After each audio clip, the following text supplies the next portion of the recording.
கிறிஸ்துவுக்குள் பிரியமானவர்களே, இந்த நாளுக்கான மாலை நேரம் மன்னா அப்போஸ்தலனாகிய பவுல் ரோமருக்கு எழுதின நிருபம் 11வது அதிகாரம் 23வது வசனம். ரோமர் 11:23, ரோமன்ஸ் 11:23. அன்றியும் அவர்கள் அவ்விசுவாசத்திலே நிலைத்திராதிருந்தால் அவர்களும் ஒட்ட வைக்கப்படுவார்கள். அவர்களை மறுபடியும் ஒட்ட வைக்கிறதற்கு தேவன் வல்லவராய் இருக்கிறாரே. அதாவது இப்போ பவுல் புறஜாதி விசுவாசிகளுக்கு ஒரு எச்சரிக்கை. ஏன்னா நீங்கள் என்ன பெருமையில் இருக்கக்கூடாது அப்படின்னு சொல்லிட்டு இப்போ இஸ்ரவேல் தேச மக்களுக்கு பக்கமாக திரும்பி அவங்களுக்கு ஒரு நம்பிக்கை கொடுக்கும் விதயமா என்ன சொல்கிறாரு? கர்த்தர் எப்பொழுதுமே அவங்களுக்கு இரக்கத்தை காட்டுவதற்கு எவ்வளவு ஆயத்தமாக இருக்கிறார்.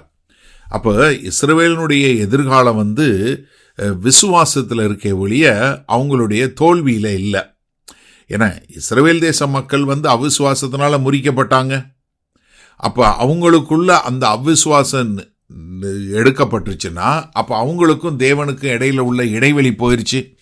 அப்போ அவங்க விசுவாசத்தில் திரும்பும்போது கர்த்தர் மறுபடியும் அந்த ஒலிவ மரத்தில் ஒட்ட வைப்பார்.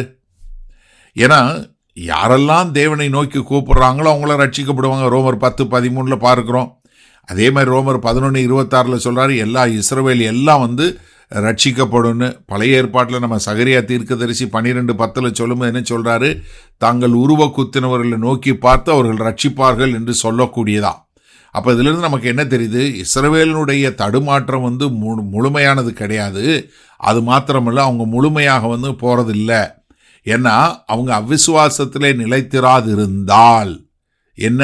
அப்போ என்ன, அவங்க என்னைக்கு அவிசுவாசத்தை போக்கி அவங்க திரும்பினாங்கன்னா அவங்களுக்கு எப்பொழுதும் தேவனுடைய கதவு திறந்திருக்கு. அவங்கள எப்பொழுதும் அவங்களுக்கு கொடுத்த அழைப்பு இருக்க தான் செய்து. அதனால என்ன, விசுவாசத்தினால தான் தேவன் முன்பாக ஒருத்தர் நீதிமானாக்கப்படுகிறான் என்று ரோமர் 3:30 சொன்னது போல அவங்க என்னைக்கு விசுவாசத்தில் வர்றாங்களோ அவங்க மறுபடியும் ஏற்றுக்கொள்ளப்படுவாங்க. அதனால தான் என்ன சொல்றாரு? அவிசுவாசத்தில் நிலைத்தராதிருந்தால் அவர்களும் ஒட்ட வைக்கப்படுவார்கள். என்ன, இதுக்கான வாய்ப்பு அதிகம். ஏன்னா அவங்களும் ஒட்ட வைக்கப்படுவாங்க, அவங்களுக்கும் வாய்ப்பு இருக்கு.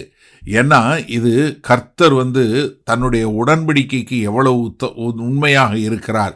அவருடைய வாக்கு மாறவே மாறாது. அவர் முற்பிதாக்களுக்கு கொடுத்த ஒரு ஆணை நிச்சயமாக நிறைவேறும். இஸ்ரவேல் எதிர்காலம் முழுமையாக அவர்களுக்கு ரட்சிக்கப்படும் என்று சொல்லக்கூடியதாக. ஏன்னா இதே ரோமர் 11:29 தேவனுடைய கிருபை மரங்களும் அவருடைய இரக்கங்களும் என்ன, மாறாதவைகள் என்று சொல்லக்கூடிய ஒரு காரியத்தை நம்ம பார்க்கிறோம். அப்போ என்ன, அவர்களை மறுபடியும் ஒட்ட வைக்க தேவன் வல்லவராய் இருக்கிறார். இப்போ இஸ்ரவேலுடைய எதிர்காலம் எதில் இருக்கு? தேவனுடைய வல்லமை, தேவனுடைய ஏக சக்கராதிபதியினுடைய தன்மை, கர்த்தருடைய இரக்கம், கர்த்தர் உண்மை உள்ளவராய் என்று சொல்லக்கூடியதா. அப்போ புறஜாதி மக்களையே ஒட்ட வைத்தவர்னா அப்போ இவங்க சுவாப கிளைகளையும் நிச்சயமாக ஒட்ட வைக்கக்கூடியவராய் தேவன் இருக்கிறார். சரி, இதனால இந்த வசனத்தை நம்ம எப்படி எடுத்துக்கொள்வது? நமக்கு ரொம்ப தெளிவாக தெரியணும். இஸ்ரவேலினுடைய அவிசுவாசம் ஒரு தற்காலிகம்தான், அது முழுமையானது கிடையாது. இப்போ அவங்க மறுபடியும் தேவனோடு இணைக்கப்படுவதற்கு தடையாய் இருக்கக்கூடிய ஒரு தடை என்ன? அவிசுவாசம் மட்டும்தான். என்றைக்கு அவங்க அவிசுவாசத்தை விட்டு விசுவாசத்தில் வர்றாங்களோ அன்னைக்கே அவங்க சேர்த்து கொள்ளப்படுவாங்க.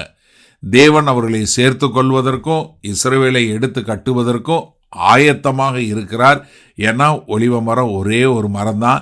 இது என்ன, தேவனுடைய வல்லமையினால தான் இது நடைபெறுது. இதை பார்க்கும்போது நமக்கு என்ன தோணுது? நீங்கள் யாரையும் அவ்வளவு ஈஸியாக விட்டுறாதீங்க. Never give up on anyone. இப்போ தேவனால் இஸ்ரவேலையே திரும்ப கொண்டு மாட்ட முடியும்னா இப்போ தேவன் ரட்சிக்கப்பட முடியாத அளவிற்கு யாராவது ஒரு ஆள் இருக்கா? இல்லவே இல்லை. எனக்கு அருமையான தேவ ஜனமே, நன்றாக புரிஞ்சு கொள்ளுங்க. தேவனால் ரட்சிக்க முடியாதபடிக்கு எந்த ஒரு மனுஷனும் இல்லை. எல்லாருமே தேவனால் ரட்சிக்கப்படக்கூடிய மக்களாக இருக்கிறாங்க.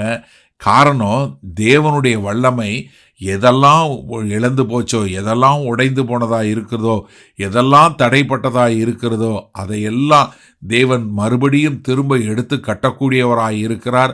அவருடைய வல்லமை குறுகி போகவே இல்லை.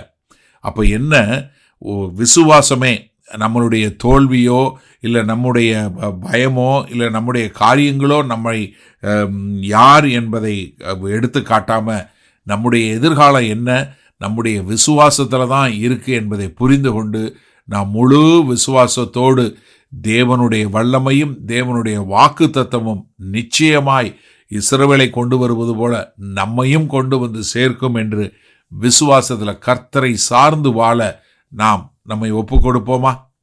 வல்ல பிதாவே, இதோ இஸ்ரவேலுக்கு உண்டான அவ்விசுவாசம் நீக்கப்பட்டு அவங்க விசுவாசத்தில் வரும்போது அவர்களையும் அந்த ஒலிவ மரத்தில் நட்டு வைக்க முடியும் என்பதை நீங்கள் சொல்லி கொடுத்துருக்கீங்க.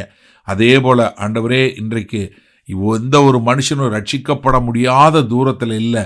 அதனால் எல்லா மனிதர்களும் அவ்விசுவாசத்தை விட்டு விசுவாசத்தில் வந்து உம்மோடு இணைந்து விட நாங்கள் ஜெபிக்கிறோம். மீட்பரும் இரட்சகருமாகிய இயேசு கிறிஸ்துவின் மூலம் பிதாவே, ஆமேன். கர்த்தர் உங்களை ஆசீர்வதிப்பாராக. நாம் நாளை காலை தினசரி தியானத்தில் சந்திப்போம். Good night.